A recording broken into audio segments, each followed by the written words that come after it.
Welcome to 108 Gate. We are doing a Divine Masculine, Divine Feminine reading. So those of you who are aware, your inner masculine, feminine, your anima, your animus, your inner masculine, your inner feminine. Okay, so we've got one coming out here. So you've got the 9 of coins for the masculine. And we have Judgment for the feminine.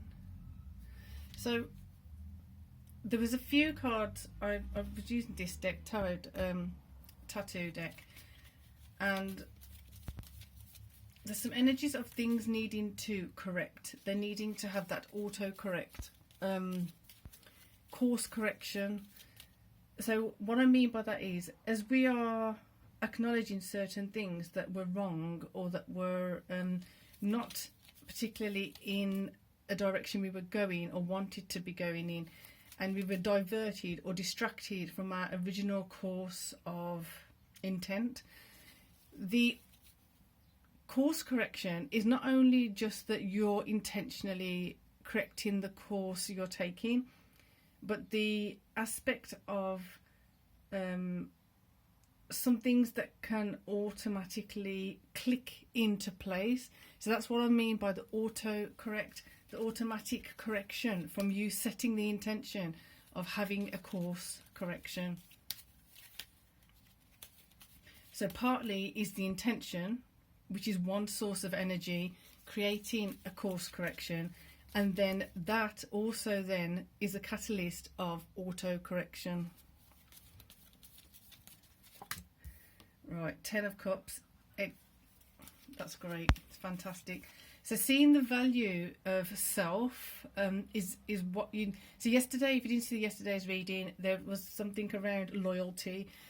Seeing that as a seed of where your other intentions are going to be directed. So if you haven't been loyal to yourself, you can start seeing where the course of correction needs to take place. If you have been loyal to unloyal people, if you've been loyal to the wrong groups or the wrong belief system or the wrong... and when I say wrong, I mean it's just not congruent with you. It's not in alignment with who you are or what you believe. So if you've been doing that and you've been loyal to a wrong way of, in context of yourself, of being, then it's a matter of having that also come in as part of course correction. You sending the message of I intend to then align with myself is setting that precedent of I'm allowing for things to also auto correct. I'm allowing things to also click back into place that I might not be aware of, that I'm not responsible for. It may be out of your reach, it may be out of your decision-making space or area, but at the same time, you setting that intention to have a different outcome is allowing for that to happen. And I know that sounds quite complex on some level, but I think a lot of you will understand what I'm saying, hopefully. Anyway, I know it sounds a bit convoluted. So with the 4 of Cups here, under Judgment, I did feel there's going to be some, there's going to have to be some level of awareness of the grief that's going to come up. And this is such an amazing, complex, multi-layered space of grief, because I think when we have a perception of grief and we talk about grief socially in a cultural context, it's quite limited. Some of you probably are already experiencing this, that when we actually access the ways in which we experience grief, the levels at which we experience grief, the reasons for which we experience grief, it's going to be quite apparent that it's more vast, it's more varied than you originally thought. So when certain emotions are coming up, it may be, for example, anger is coming up quite strong. Now, is that anger linked to some frustration, to some grief? Is there an aspect of grief in there? And for some reason, that this is really focusing on that grief being observed, that grief being honoured, that grief being provided a space and safety, level of safety to be processed. Because if you think about times when we have experienced extreme grief, we're often also in the space of survival mode, or in the what have I got to do now, the next steps. So we don't actually have that time and space to honour and process grief appropriately and fully. So this is coming back to those times when we may have just collected up the grief, piled it back in, shoved it down, and not actually taken time to process it, to look at it.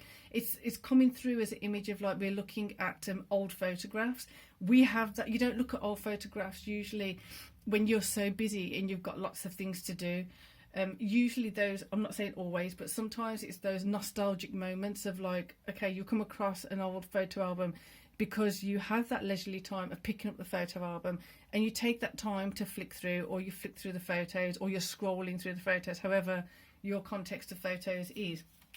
And it's those kind of feelings that is coming around this kind of grief. It's like you're flicking through your grief, you're flicking through the events that have happened that may be harbouring elements or aspects of grief, which now already they're coming up from the unconsciousness, they're coming up from parts of you that you couldn't access earlier because you were too busy to, or you weren't in a safer enough environment to access them. It's right, there's something else coming through, but it's so a lot of the grief also is coming up because if you think about a weed, again, I'm not going to say weeds are bad, I'm just saying as a context, but because it's the most thing we remove from the garden.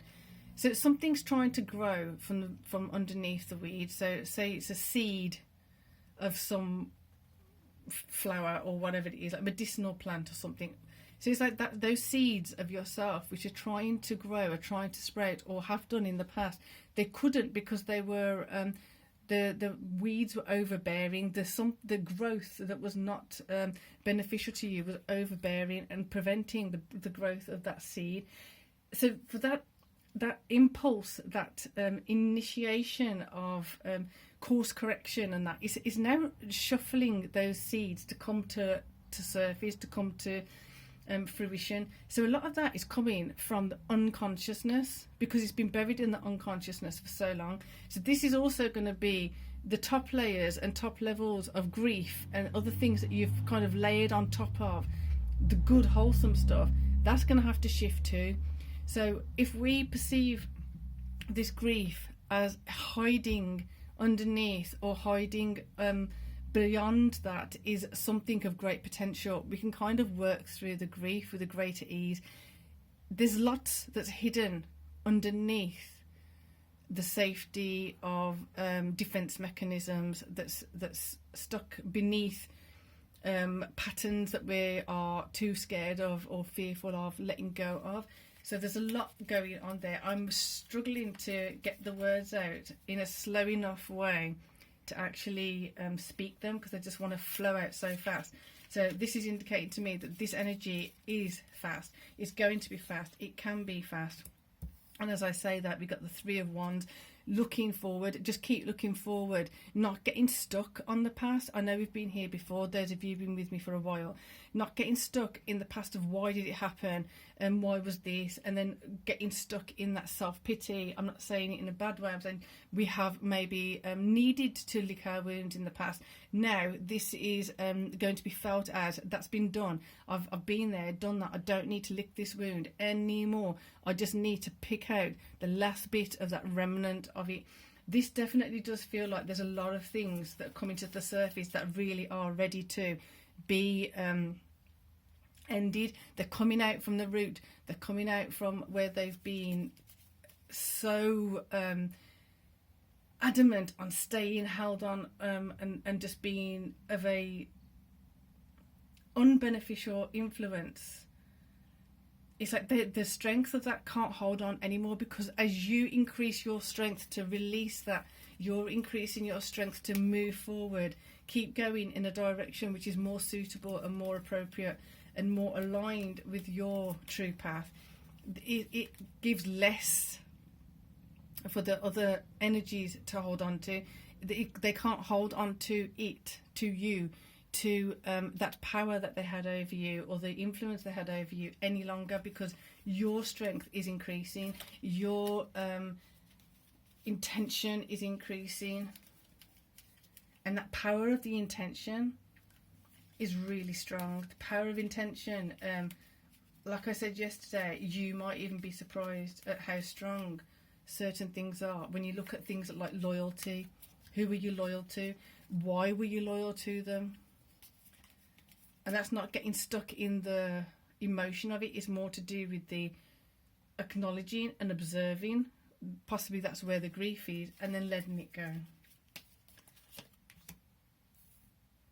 So a lot of this grief also, I'm going to say it's going to wrap up very quickly now, because there's a lot of energy coming in. So this is like another pocket of your energy to work on.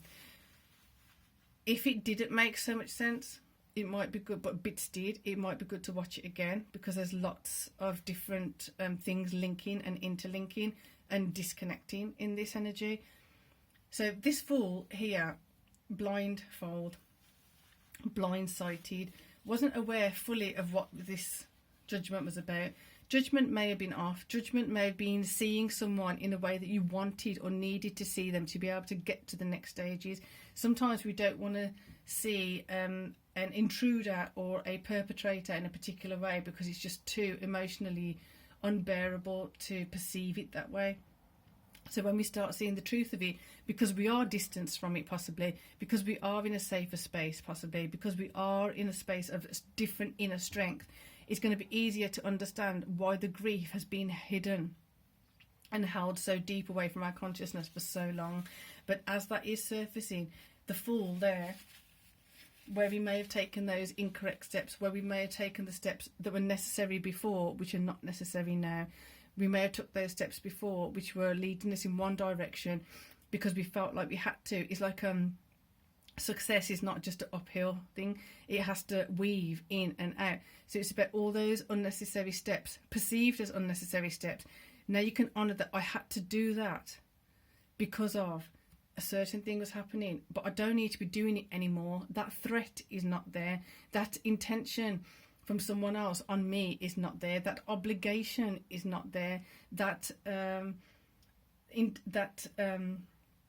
pattern of living is no longer there. I don't need to be worrying about scraping day to day. I don't need to be worrying about insecurities of that person or that person. I don't need to be worrying about the threat from that space or this space or that person or that influence. It may be something like if you lived in a particular place where you were experiencing certain climate aspects as a periodic annual reoccurrence. So every year, that, for example, there's monsoons, but you just don't fit, and you don't you're not suited to that climate. You're not suited, and you moved, but you're still responding in the same way. Your nervous system is still responding in the same way.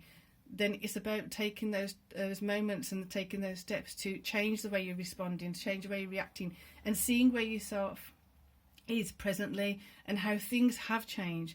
Things are different. So now you can realign consciously, subconsciously, unconsciously, energetically, physically, emotionally, and possibly most of you will have some resources that can be reallocated, things like that. This again is tying in with a lot of the Venus retrograde energies that are apparent at the moment.